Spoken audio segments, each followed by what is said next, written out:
Assalamualaikum warahmatullahi wabarakatuh. Perkenalkan, nama saya Tiara Kudri. Saya merupakan mahasiswa Magister Keperawatan UNAN tahun 2022. Pada saat ini, saya akan memaparkan tentang tugas kelompok mata kuliah Etika dan Hukum dalam Keperawatan.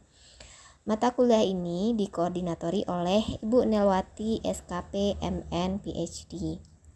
Baiklah, sebelum saya memulai memaparkan tentang tugas kelompok kami, saya akan memperkenalkan teman-teman saya. Yang pertama yaitu Saddam Hussein Siregar, kemudian saya sendiri Tiara Kudri, Duma Pratiwi Purba, Yulian Syari, Angelia, dan juga Aprilia Epi. Baiklah, kenapa kita perlu membahas tentang etik dan juga hukum dalam keperawatan? Kita tahu bahwa sebuah profesi akan menyusun kode etik berdasarkan penghormatan atas nilai dan situasi individu yang dilayani. Perawat merupakan salah satu profesi yang memberikan asuhan kepada klien, keluarga, dan masyarakat. Perawat juga menerima tanggung jawab untuk membuat keadaan lingkungan fisik, sosial, spiritual yang memungkinkan untuk pasiennya sembuh dan menekankan pencegahan penyakit serta meningkatkan kesehatan pasien dengan penyuluhan kesehatan. Nah, dengan kewajiban-kewajiban tersebut, tentunya kadang-kadang perawat pada situasi tertentu dihadapkan pada kondisi yang memerlukan keputusan yang mengambil tindakan segera.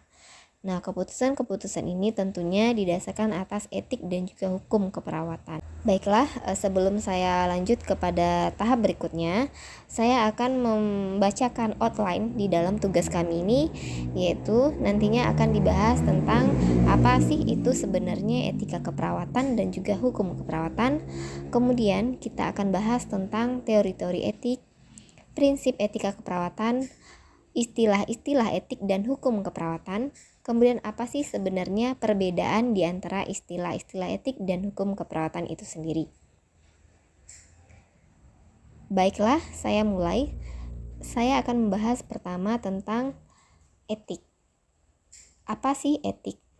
Etik adalah dilihat dari bahasanya, etik berasal dari bahasa Yunani, yaitu ethos, yang berarti kebiasaan, kode perilaku, peraturan dan prinsip yang memperlihatkan perbuatan yang benar bagi kelompok tertentu. Dari etik ini, kita akan bahas menjurus kepada etik keperawatan dan juga hukum kesehatan. Etik keperawatan merupakan etika profesi keperawatan adalah suatu filsafat yang mengarahkan tanggung jawab moral yang mendasari pelaksanaan praktik keperawatan. Kemudian, hukum kesehatan. Hukum kesehatan dapat dirumuskan sebagai kumpulan peraturan yang berkaitan dengan pemberian perawatan dan juga hukum administrasi.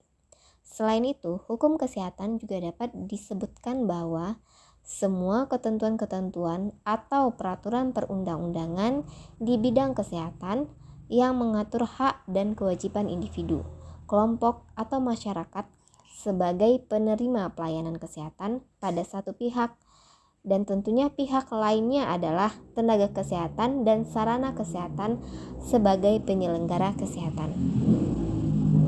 Nah, ciri-ciri dari hukum kesehatan ini adalah merupakan ketentuan yang berhubungan langsung dengan pelayanan kesehatan dan juga mengatur hubungan hukum antara penyelenggara dan penerima pelayanan kesehatan. Adapun teori-teori etika keperawatan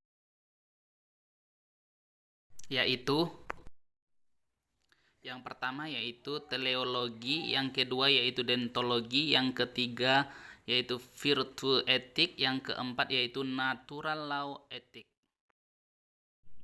Dasar dari teologi etik ini merupakan tujuan tindakan, bukan cara yang ditempuh untuk mencapai tujuan. Contoh, seorang perawat yang harus memberikan pertolongan resusitasi pada pasien henti jantung di dalam pesawat yang mengudara hingga mendarat dan mengabaikan protokol keselamatan di udara. Kekuatannya yaitu Tindakan dilakukan berdasarkan penilaian dan kriteria rasional karena dilakukan berdasarkan tujuan. Kenapa harus di RJP sampai pesawat mendarat? Karena ini adalah salah satu pertolongan pertama pada pasien henti jantung dilakukannya resusitasi jantung paru. Yang kedua yaitu menghargai kebebasan setiap individu dalam mengambil keputusan dan tindakan dan tidak dibebani dengan moral dan nilai moral yang berlaku.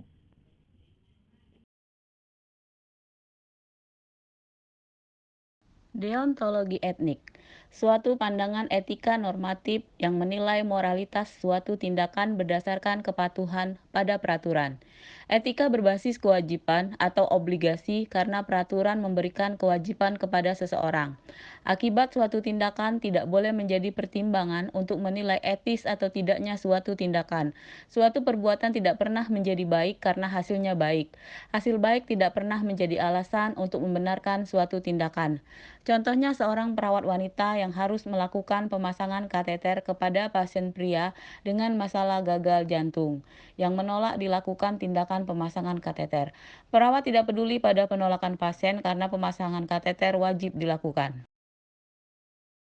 Kekuatan. Pertama, fokus deontologi adalah kemanusiaan. Manusia tidak dapat diperalat dan memiliki hak otonomi, yaitu kemampuan seseorang untuk menentukan pilihan berdasarkan suara hatinya untuk melakukan kewajiban moral. Dua, dasar yang kokoh bagi rasionalitas dan objektivitas adalah kesadaran moral, sehingga suatu perbuatan dapat dipertanggungjawabkan secara etis pula. Tiga, memberikan tolak ukur untuk menilai perbuatan seseorang, yaitu universalitas, dengan penegasan bahwa bertindaklah semata-mata menurut prinsip yang dapat sekaligus menjadi hukum umum, karena menitik beratkan pada dasar prinsip humanisme yang universal. Virtue Ethics pertama sekali dikemukakan oleh Aristoteles yang dikenal dengan nama teori kebajikan. Saat ini dia dikenal dengan etika kebajikan atau keutamaan dan didefinisikan sebagai disposisi otak yang telah diperoleh seseorang dari sejak dia kecil dengan mencontoh dan mempraktekkan teladan moral dan contoh hidup dari tokoh besar yang ada di masyarakat, sehingga memungkinkan dia untuk bertingkah laku baik secara moral. Pribadi moral terutama ditentukan oleh kenyataan seluruh hidupnya, yaitu bagaimana dia hidup baik sebagai manusia sepanjang hidupnya dalam semua situasi yang dihadapi. Ia mempunyai posisi, kecenderungan, sikap dan perilaku moral yang terpuji, serta sikap dan perilakunya tidak pernah berubah. Ia bukan orang yang sekedar doing something that is just, melainkan ia memang orang yang adil sepanjang hidupnya. Ia bukan sekedar orang yang melakukan tindakan yang baik, melainkan ia memang orang yang baik. Kalau dalam dunia keperawatan kita mengenal sosok Florence Nightingale, kita bisa memberi contoh virtue ethics itu sebagai perawat yang tetap memberikan asuhan ganti balutan pada pasien luka bakar dengan tepat waktu, meski sudah jauh di luar jam tugasnya karena perawat jaga berikutnya belum datang. Adapun kekuatan moral dari virtue ethics ini adalah moralitas yang dibangun sejak kecil akan menjadikan manusia sebagai pribadi yang menghargai kebebasan dan memiliki rasionalitas. Etika selanjutnya adalah natural law ethics. Pertama sekali juga dikemukakan oleh Aristoteles, yaitu hukum alam, bersifat universal, yang dengannya prinsip-prinsip yang tidak tertulis diakui oleh semua umat manusia.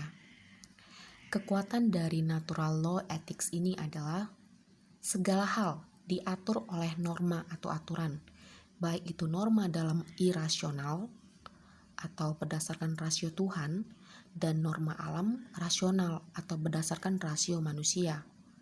Nah, keseluruh norma aturan tersebut akan mengarahkan manusia pada kestabilan. Karakteristik hukum alam itu didasarkan pada sifat dasar manusia, moral, etika, dan kesadaran. Tidak dipengaruhi oleh budaya, tradisi, dan sosial, tidak diatur oleh peradilan dan perundang-undangan, umum untuk semua orang, terlepas dari suku, ras, jenis kelamin, dan status sosial ekonomi, menetap dan konstan, berkembang berdasarkan fungsi penggunaannya dan keadaan sekelilingnya, dan terakhir tidak diajarkan oleh umat manusia. Kalau dalam keadaan umum sehari-hari, contohnya adalah ketika bertemu orang dewasa, kita sopan, manut, dan tunduk untuk kalau lewat depan dia. Tapi dalam dunia keperawatan, kita bisa memberi contoh seorang perawat yang harus memberikan asuhan keperawatan secara holistik dan mendokumentasikannya dengan benar. Istilah-istilah etik dan hukum dalam keperawatan serta perbedaannya.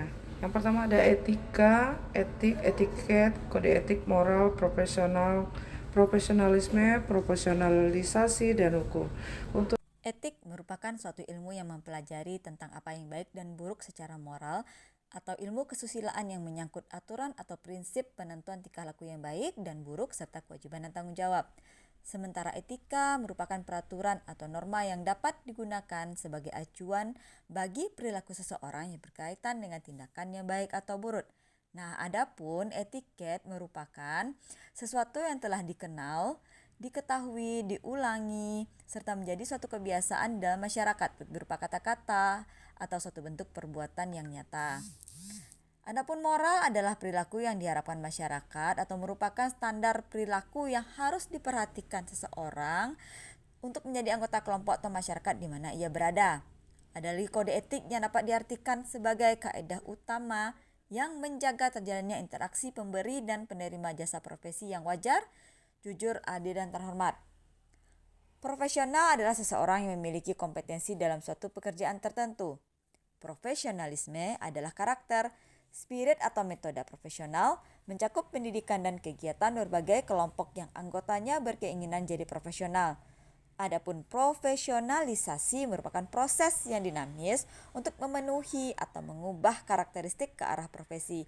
Dan yang terakhir, hukum merupakan aturan perundang-undangan yang dibuat oleh suatu kekuasaan dalam mengatur pergaulan hidup di dalam masyarakat. Adapun prinsip-prinsip etik keperawatan. Yang pertama yaitu otonomi atau autonomi.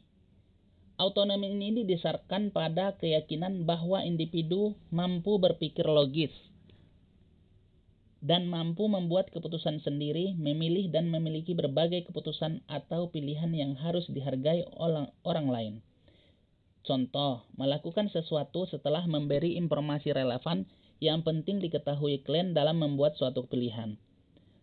Contoh yang lain, memberikan informasi yang lengkap saat klien menghendaki informasi tersebut. Selanjutnya, contoh yang lain yaitu tidak memaksa klien memberi informasi tentang hal-hal yang mereka sudah tidak bersedia menjelaskannya. Yang kedua yaitu berbuat baik atau benefisensi. Benefisensi berarti hanya melakukan sesuatu yang baik. Dalam situasi pelayanan kesehatan terjadi konflik antara benefisensi dengan otonomi. Contoh, perawat menasihati klien tentang program latihan untuk memperbaiki kesehatan secara umum, tetapi tidak seharusnya melakukannya apabila klien dalam keadaan risiko serangan jantung. Yang ketiga yaitu keadilan atau justice. Prinsip keadilan ini berarti sama dan adil terhadap orang lain, menjunjung prinsip-prinsip moral, legal, dan kemanusiaan. Nilai ini direfleksikan dalam praktek profesional ketika perawat bekerja untuk terapi yang benar sesuai hukum, standar praktek dan keyakinan yang benar untuk memperoleh kualitas pelayanan kesehatan. Contoh, seorang perawat sedang bertugas sendiri di suatu unit RS, kemudian ada beberapa klien yang baru masuk memerlukan bantuan perawat tersebut. Agar perawat mampu bersikap adil, maka perlu mempertimbangkan faktor-faktor dalam situasi tersebut, kemudian bertindak berdasarkan pada prinsip keadilan. Selanjutnya yang keempat yaitu tidak merugikan orang lain atau non-malfeasance. Non-malfeasance ini tidak menimbulkan bahaya atau cedera fisik dan psikologis pada klien. Contoh, seorang klien yang mengetahui bahwa tidak ada pendonor jantung untuknya memberi pernyataan tertulis bahwa apapun yang terjadi padanya untuk tidak diberikan tindakan defibrilator Ketika situasi klien gawat, maka dokter tidak melakukan tindakan resusitasi menggunakan alat defibrilator karena prinsip normal pasien meskipun pada saat yang bersamaan terjadi kesalahan prinsip beneficence. Yang kelima yaitu prinsip etik keperawatan yaitu kejujuran atau veracity. Veracity ini prinsipnya berarti penuh dengan kebenaran. Atau nilai ini diperlukan oleh pemberi pelayanan kesehatan untuk penyampaian kebenaran pada setiap klien dan untuk meyakinkan bahwa klien sangat mengerti serta membangun saling percaya. Contoh, Nyonya M, seorang ibu yang baru kecelakaan harus menjalani pengangkatan rahim dan bayi di dalam kandungannya meninggal. Bertanya kepada perawat tentang keadaan dirinya. Yang keenam, menepati janji atau fidelity, yaitu prinsip fidelity itu dibutuhkan individu untuk menghargai janji dan komitmennya terhadap orang lain. Contoh, perawat A dan klien telah kontrak waktu untuk melakukan latihan progresif muskular relaxation. Ternyata setelah kesepakatan kontrak sip jaga perawat diubah, perawat tetap menepati janjinya dengan klien tersebut. Dan yang ketujuh yaitu prinsip etik keperawatan yaitu kerahasiaan atau confidentiality. Aturan confidentiality ini dalam prinsip kerahasiaan adalah informasi tentang klien harus dijaga privasi klien. Segala sesuatu yang terdapat dalam dokumen catatan kesehatan klien hanya boleh dibaca dalam rangka pengobatan klien. Tidak ada seorang pun dapat memperoleh informasi tersebut kecuali jika diizinkan oleh klien dengan bukti persetujuan. Contoh, baru saja pendamping klien diberi penjelasan tentang diagnosa dan prognosis klien. Kemudian seorang wanita yang mengaku anaknya datang dan berkeras untuk diberikan keterangan terkait klien. Yang terakhir yaitu akuntabilitas atau accountability. Accountability merupakan standar yang pasti bahwa tindakan seorang profesional dapat dinilai dalam situasi yang tidak jelas atau tanpa terkecuali. Contoh, perawat bertanggung jawab terhadap diri sendiri, profesi, klien, sesama karyawan, dan masyarakat. Jika salah memberi dosis obat kepada klien, perawat tersebut dapat digugat oleh klien yang menerima obat oleh dokter yang memberi tugas delegatif, dan masyarakat yang menuntut kemampuan profesional.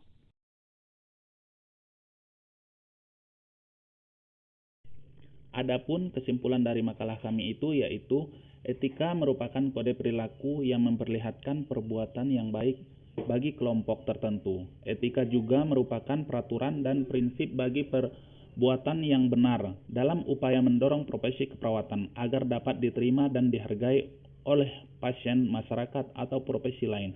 Maka kita harus memanfaatkan nilai-nilai dalam menerapkan etika dan hukum disertai komitmen yang kuat dalam mengemban peran profesionalnya. Dan saran dari makalah kami ini yaitu kami mengharapkan perawat dapat menerapkan etika dan hukum dalam keperawatan sesuai yang sudah dibahas dalam makalah ini dan bisa diaplikasikan pada pekerjaan sehari-hari sehingga nantinya tidak terjadi kesalahan atau malpraktek atau gugatan dari pasien atau masyarakat. Terima kasih. Mungkin sampai di sini dulu dari video project etika dan hukum dalam keperawatan ini. Mudah-mudahan berguna bagi kita semua, khususnya bagi kelompok sendiri.